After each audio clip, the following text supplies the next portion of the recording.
L.W. de Laurence. The Master Key. Chapter 10. Lesson 9. Metaphysical Alchemy. Let's go. By metaphysical alchemy, the raw material or mind is stuff is raised to another state, just as water is raised to the state of ice by one operation and steam to another. There is, in fact, a mental chemistry akin to physical, and the science of applied metaphysics deals with it. Anyone familiar with philosophy knows that there is a general consensus of opinion that man's will is free to choose in the highest aspect. Having the result is beyond his power to recall or to modify. Man has his sacred center into which nothing may enter without his bidding, and were it otherwise, he would be reduced to the level of a mere puppet, an automaton. Thus, the life wave, which seeks further expression by the coming into contact with the mental attributes of man, is compelled to wait till invited to enter. That is why evolution seems so slow in the cases of some people. They do not recognize that outside themselves is this mighty world wave, a veritable realm of massive vibrations which can only be tapped by coming into harmony with them. By opening oneself to their entrance, one takes on new vibrations, and new ranges begin to come within the sphere of one's mentality. The dynamics of thought show that the accession of new vibrations always means a fuller use of all the forces of the mind. It is by this accession that the absorption of knowledge becomes possible. The general way is to memorize certain ideas and then fall back on those ideas and apply them to anything which seems germane to them. If we brought a mind alert to the fullest extent, intent on the question in hand, senses one pointed, five merged into one with the massed forces of the mind, the consciousness would absorb the facts like a sponge taking up water. The tentacles of the mind would fasten themselves upon the information to be assimilated and make it its own in a tithe the amount of time and a tithe the energy and difficulty. So too with memorizing facts or committing long passages of poetry or prose to memory. The task would become light and of pleasure. Study ceases to be distasteful and laborious. The student settles to his work, knowing that he will be able to master whatever problems arise in his studies. Sleepless nights fade into the past, and examinations are entered with confidence as to the outcome. An awakened intelligence brought to bear on whatever engages the attention of the mind is enabled to grapple with and solve problems which have hitherto eluded the grasp.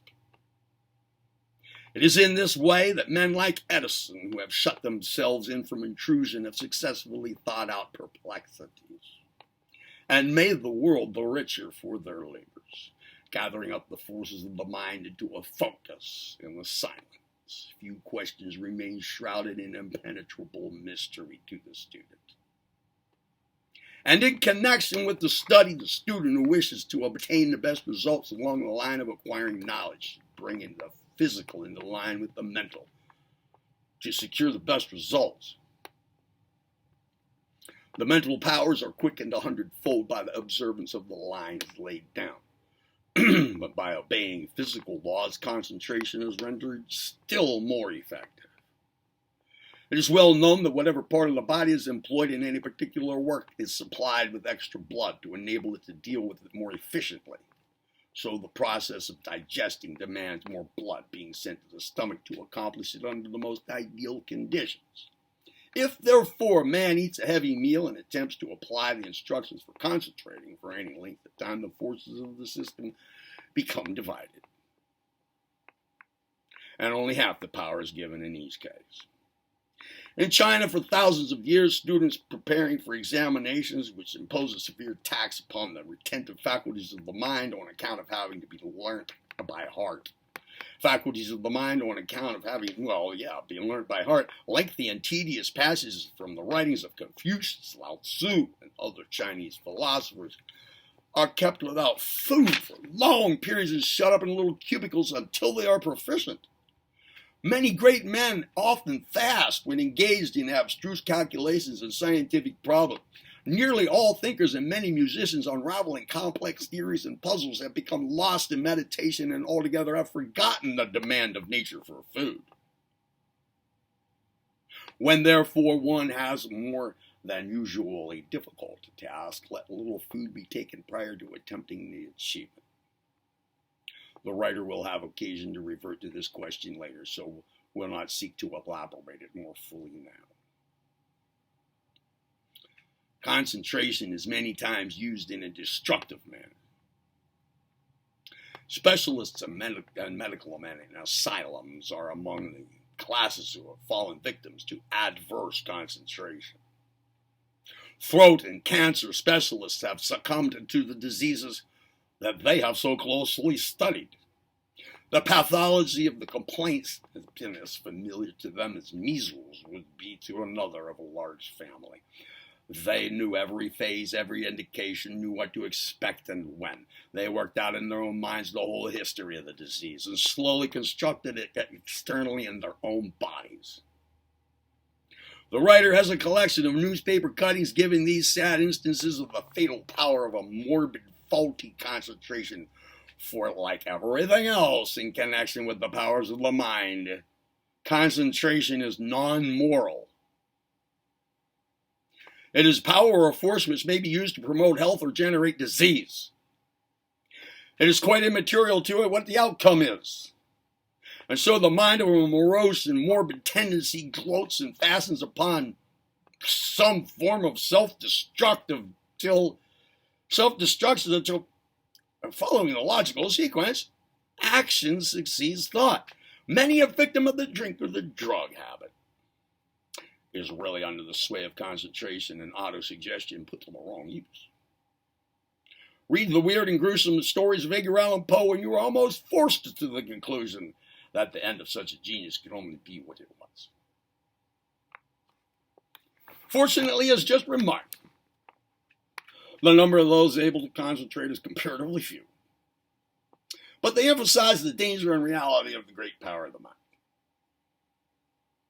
The student need not hesitate to practice concentration for fear he may develop into a monomaniac or some other monstrosity. Concentration is like a good horse, a good one. It is under complete control and can be relied upon to do only what's expected of it. All mental forces are edged tools, but the possession of them requires expert knowledge of them as he involves them, and so does not injure himself. Many diseases are caused and are the direct result of some form of concentration, conscious or otherwise,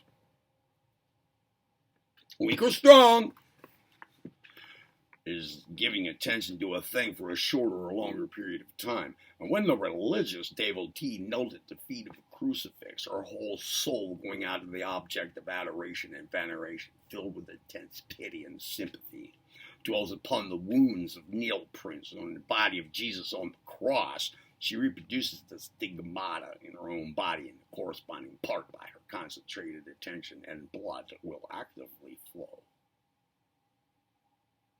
The reason we have so many cases of chronic diseases is because attention passes from the conscious to the subconscious, which in turn reacts upon the ordinary mind, for whatever enters the inner regions of the consciousness must come forth as action and further thought, or tendencies which promote both thought and action.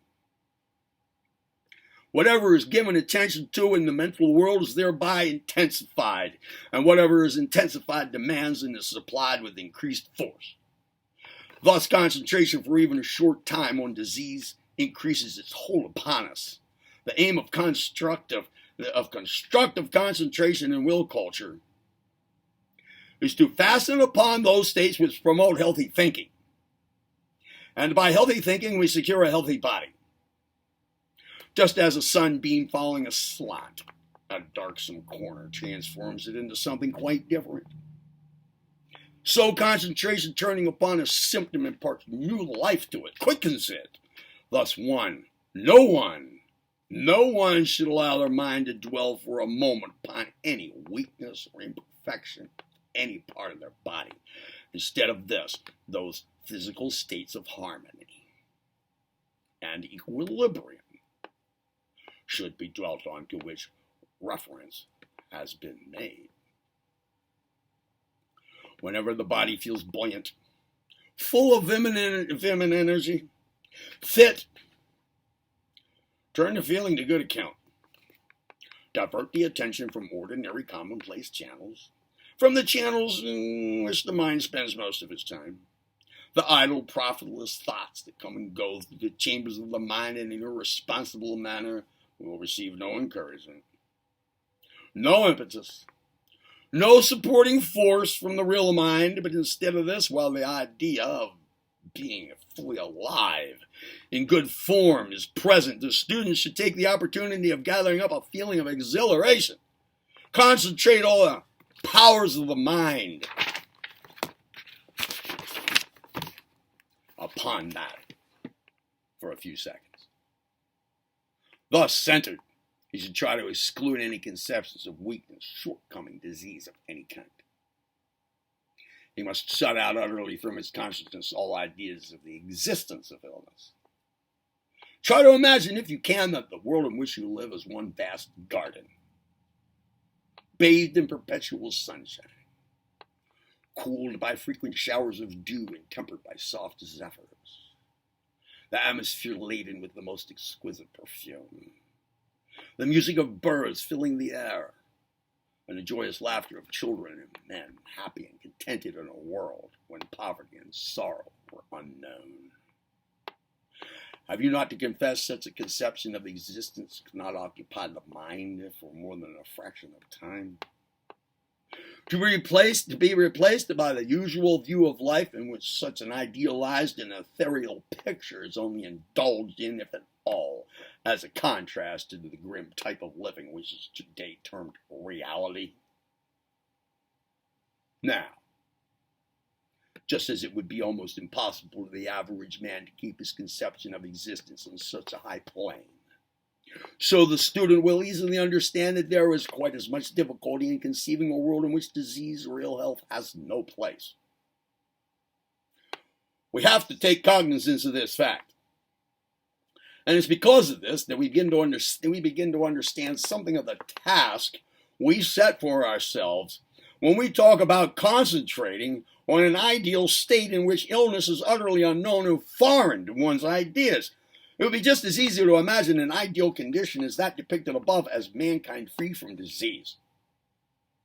Yet, this is the view which must be aimed at if one wishes to reach the point where the word disease conveys scarcely any meaning to the ears on which it falls. If the term disease is familiar to you, then it means that the familiarity is a link between you and it, and that you are very likely to attract it. There is a relationship between you and it, however remote it can be. You may not associate yourself with it, because you may have a constitution of iron and have come off good old stock. The fact remains that you are conversant with the term. Therefore, disease does not strike you as being unnatural or strange, does it? Though it may be unpalatable, or even indifferent to you. You have heard it said that you can't play with pits without getting tarred. And so the contact with the word disease, whether striking upon the ear by means of the spoken word or the eye by means of printed symbols, makes a link between you and it. And circumstances strengthen this link from time to time. If you have read even a few new psychology books, you know the baleful effect the word fear has upon the consciousness. and how through the word alone a character may be determined or weakened, or rendered negative and therefore not at its best to bring forth the highest possibilities in one. The rapidity or quality of instantaneous connection. Instantaneousness connected with thought, which is so aptly expressed in the phrase, a flash of thought, applied similarly in the case of a flash of lightning, shows us how quickly a connecting link is made in the mind, which leaps from point to point with even greater velocity than lightning is possible. So disease arouses in the mind the idea of someone who has been or is now ill, and the possibilities arising from this condition. If a friend is ill, a friend you have been brought up with since a boy, as hale and hearty as you, why should not you be affected in the same way? You laugh at the idea, but the mind has made its connecting link the instant the conception arose, and it is strengthened from time to time by various means until it penetrates the deeper precincts of the mind, and the corroding canker begins its malignant work. Many in England are aware of how Lord Nelson, when a boy, did not know the meaning of the word fear, and the effect it had on his career in life. Suppose all men would all get the same notion of the word disease, that is, make themselves positive against it. Suppose one did not know what the word meant. Then if it meant nothing to us when you heard it, it could form no link with your consciousness. This is not only good psychology, it's good sense. If a thing is foreign to the mind, it is practically non-existent. The old story of the plague setting out to Baghdad to kill a specified number of people will occur to many. On its return, it was accused of having exceeded the number of its victims. Nah, said the plague. It was not I who slew the extra thousands. It was fear. This story is always worth bearing in mind because it happens to be very ancient, and therefore shows that many thousands of years ago the effect of mental stabs upon the body was well known. Further, it illustrates in a graphic manner the point the writer here is contending for, that keep a thing out of your consciousness. Be fearless and positive by training your mental and life forces to combat it, and it cannot affect you in the slightest.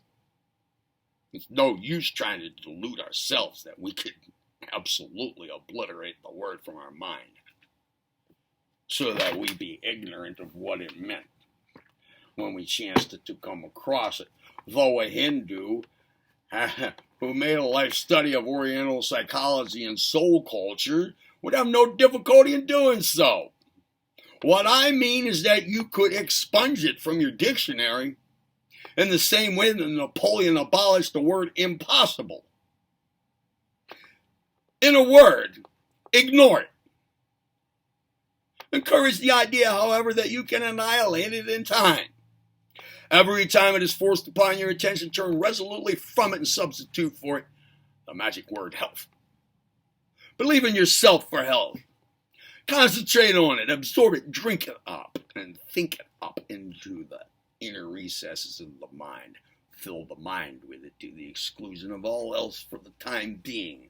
Thus, the intrusion of the word disease would be brief. It would be isolated instantly. Cut off in a watertight apartment, and impassable gulf would be created in this way. It would be quite innocuous. A close study of this work will show the power of concentration in cases of disease. Many have seen cases of metaphysical healing, where the healer has battled with it for hours with a consciousness literally steeped in disease. Chronic cases of many years standing. Many have marked the improvement as concentration upon perfect health has been persisted in. How when the mind of the healer has been withdrawn, the old conditions have returned. This may possibly have happened in the case of the reader. And if so, I would counsel him by all means to retain his belief in constructive thought, coupled with concentration and true faith, despite 1,000 lapses or more. The inability to demonstrate the truths of the new psychology, concentration, and mental discipline is no proof of the falsity of the teaching laid down here. If one man out of 1,000,000 proves it, then it is the truth, and others may do the same in due course. We all know of instances where truth has triumphed over error, which expressed itself in the physical body in one form or another, extending over some years, if the reader belongs to the invalid class. If he has contracted the illness habit, let him daily picture himself in absolute physical perfection, concentrating believingly on what he desires.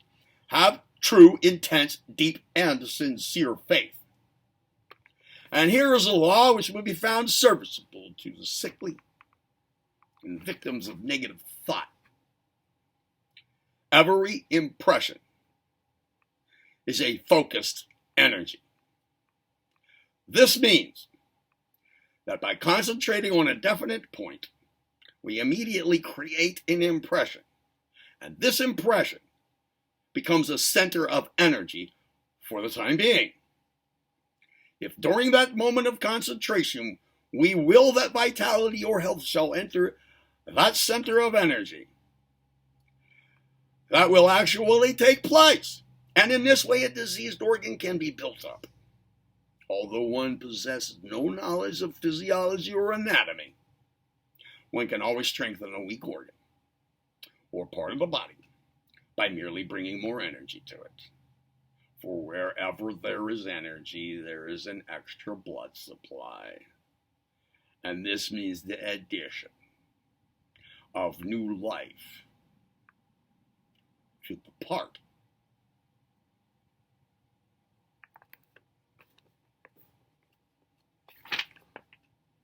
Chapter 11, Lesson 10. The claiming of your own. That's in the next video. See you there.